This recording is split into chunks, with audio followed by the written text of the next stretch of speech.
This is Henos' Sport, bringing you that heat and that fire. All right, y'all. We're going to talk about 1, 2, 3, 4, 5, and potentially 6 guys that Errol the True Spence either retired, turned into a has-been, turned into a nutritionist, turned into a chef. You know what I'm saying? And basically got them looking like a beat my face in human pinata. You guys already saw that I basically axed the second YouTuber that tried to come after me. These cats don't want no free smoke, man. I'm done with all of the battling. Now it's back to talk real boxing. But you guys see, now I'm 2-0. Like Kobe Bryant, man. When Kobe Bryant plays one-on-one. In the debates in the dissing game, I'm undefeated. Just like Kobe Bryant's undefeated when it comes to one-on-one. Cats can't see me, dog.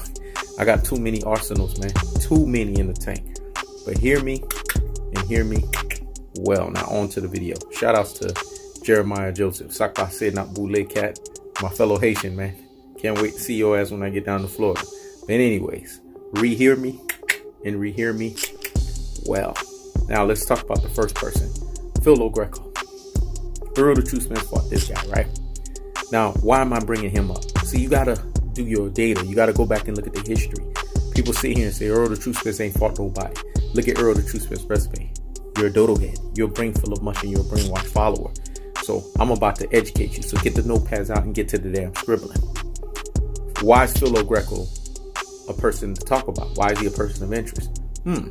He was a common opponent for both Errol the True Spence and Shawn Constipated Porter. And I'm going to talk about another common opponent later on. You guys know the infamous Kell Brook, aka Special K. Well, when Shawn Porter fought Greco, it was a unanimous decision, 10 rounds. Shawn Constipated Porter won that fight via unanimous decision. When Errol the True Spence fought Greco, he beat his ass up. TKO stoppage. But 3 rounds. That's a 7-round differential of getting a guy out of there. See, this is the stuff that I'm talking about. You guys have to look at the totality of stuff. You got to look at the history of why tactical aggression versus ineffective aggression has been following these two for years. So Shawn Constipated Porter and his constipated style, right? Because he can't box worth shit, had to go a unanimous decision with Greco. Errol the True Spence, who has timing like nobody's business, a flawless stance, basically knows how to bulldoze cats and get them out of there in emphatic fashion, right? In punishment style, got this dude out of there. Now, people are going to sit here and say, well, Shawn Porter beat him up and softened him. No, he didn't. It was a unanimous decision because his very next fight against Rafael Cobbs, which was a 10-round fight, what happened in that fight? Greco won that. So he was coming off of a win prior to fighting Errol the True Spence. And mind you, Greco was 25-0 before he even faced Shawn Porter and before he even faced Errol Spence. This is why I laugh when people say, these guys, who the hell have they fought? This man was 25-0. His boxing record now is 28-4. That should tell you something. And since he fought Errol the True Spence, his boxing record has been 2-3. 3 losses, 2 wins. That should tell you something, folks. Now, let's talk about Chris Algieri. Chris Algieri is a nutritionist. So we went from Greco, who's now a chef, to Chris Algieri, who's a nutritionist. This is what Errol the True Spence does. He puts people in other professions after he's done with them, or he regresses them into has-been state. But people are like, but Greco's still fighting. You dodo heads. He was 2 for 5. He only won 2 of his last 5 fights. He lost 3 and he won 2. So come on, that should tell you something. So after you fight Errol the True Spence, either you're done, you're retired, or you're not the same fighter. He takes the chunk out of you. You brain full of mush and you brainwash dodo heads. Now let's look at Chris Algieri. But Chris Algieri's still fighting. You know what I'm saying? He's fought 3 fights. How Errol the True Spence retired? Look at the opponents he's faced. Tommy Coyle, don't make me laugh, man. These guys are not uber level fighters. Who was he facing prior to Errol the True Spence? Amir Khan. This was when Amir Khan still had Amir Khan abilities, right? Manny Pacquiao, Ruslan Provodnikov. He went toe-to-toe with Ruslan Provodnikov.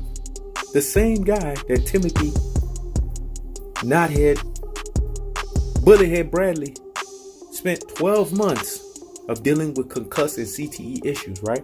Because he got beat up by this dude. Well, guess what?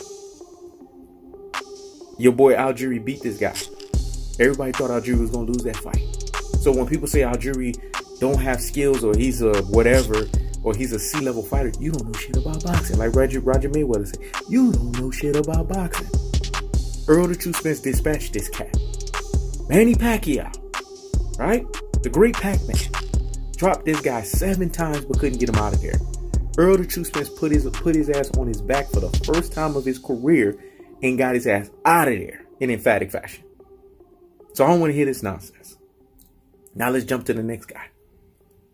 Lamont Peterson. Lamont Peterson was retired by Errol the True Spence. People are like, well, he fought Sergey Lipinets. What did Errol the True Spence did? He basically prepared Lamont Peterson for the slaughter for Sergey Lipinets. Let's keep it a buck here. If Lamont Peterson didn't fight no Errol the True Spence, you think he would have been softened up the way he was and got the chunk taken out of him? Basically, his boxing life was taken out of him, man, after fighting Errol Spence. Errol Spence beat this man up so bad, Barry Hunter had to throw the white towel in.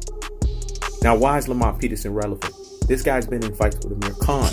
He's been in fights with Danny Garcia. All fights that are controversial.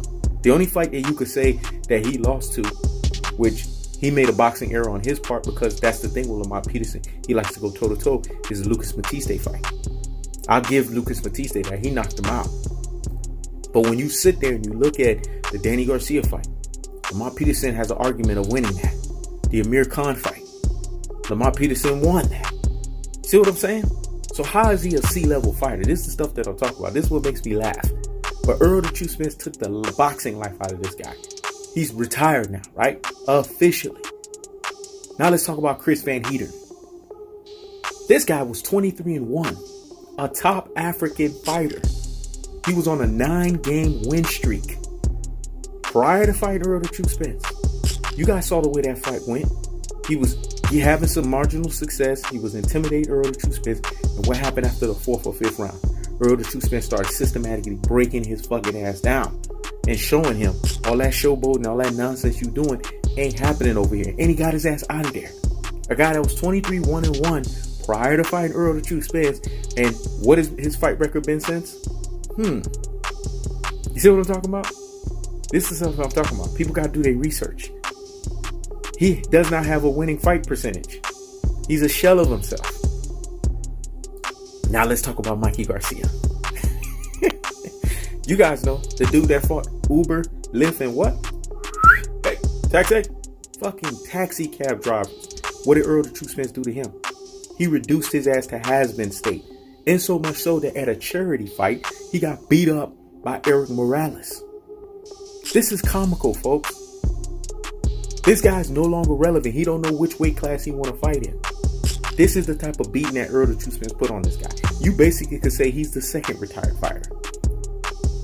I keeps the foot on the what? On the next. I keeps the foot on the what? On the next. This is the stuff that I'm talking about, folks. But people want to sit here, run their damn mouths, and say that Errol the True Spence is not getting these guys out of there. Mikey Garcia was a pound-for-pound fighter. I want to hear this crap about lightweight. He was arguably on the pound-for-pound list, freshly off of beating Adrian Broner and Robert Easter, and thinking that Errol the True Spence was going to be like that. Now we have Kell Brook. Another common opponent that Errol the True Spence and Shawn Constipated Porter fought. What happened in that fight? Shawn Constipated Porter lost prior to his damn daddy, because the IBF belt went where? To Sheffield. Who's the one that went back? Got it back, went all the way in Sheffield, and 27,000 plus fans, and put this motherfucker on bending knee in the 11th round. Errol the True Spence, you saw in that common opponent tactical aggression versus ineffective aggression. Anybody that sits there and says, oh, you can't use the triangle theory, that's casual. No, you don't know shit about boxing. You're supposed to use triangle theories in boxing because it lets us know where these fighters stand. Oh, well, you know, styles makes for fights. It does. But when you look at a common opponent, you could kind of see and gauge where these guys are at realistically with their levels, especially when it's a opponent that's a serious level fighter. Kell Brook ain't no joke. I can understand if we're doing this triangle theory with a dud, but Kell Brook ain't no joke. He's Special K. Ain't nobody beat him at 147. The only person to embarrass him at 147 was Errol the Truth Spence. And Errol the Truth Spence went and reclaimed back the U.S. glory that Shawn Constipated Porter lost to Kell Brook. So what does that fucking tell you, folks? Now let's look at their fight. What do we see between these two fighters? Because you have the biggest Shawn Constipated Porter booty boy that's sitting here supporting this guy. He's outed himself as such. But what do you guys see? You see a guy that's very flawed, a backyard brawler, a damn near MMA fighter that's not even a top level MMA fighter. Look like he could fight in street yard fighting, filled with elbows, headbutts, and dirty tactics. Because he basically said it when he went on TV and said, "I'm gonna cut you." When have you ever heard boxers talking that vernacular? Errol the Truth Spence got up under his skin mentally, just like I got under this Shawn Constipated Porter booty boy mentally. I used the strategy of bait, trap, and smoke his ass out. He didn't know that. See, I have a different strategy for everyone that I either murk. Because me and Errol the Truth Spence, we're the truth. I'm the truth on YouTube. He's the truth in the ring. Let me say that again. We both are the truth. I'm the truth on YouTube, and he's the truth in the ring. Because the truth hurts, motherfuckers. But guess what? It will set your ass free. Because I keeps the foot on the what? On the necks. I keeps the foot on the what? On the necks. You guys needed this history. You needed to go through this line of history so you can understand the difference of why Errol the Truth Spence is going to systematically break down Shawn Constipated Porter. This fight is not even going to be close. It's a one-sided beatdown affair. And see, what people don't understand, and you know why people are hating on me? Oh, he's a Spence lover boy. Oh, he's a Spence fanboy. No, I'm not. I'm a special cat, so I'm going to root for special people. Oof. That shit was so deep and profound. Only the real G's, the super real G's, and the ultimate real G's out here in these boxing streets are going to get that. I'm a special cat, so I only align myself with special people. The reason why I could talk shit and sit there and be braggadocious about it is because I'm rocking with the best boxer in the game. And motherfuckers can't stand that shit. Because their fighters are filled with flaws, and their fighters can't hang with Errol the Truth Spence at 147. That's why they hot and bothered like damn grits. I keeps the foot on the what? On the necks. I keeps the foot on the what? On the necks. This is He Knows the Sport. Check it out.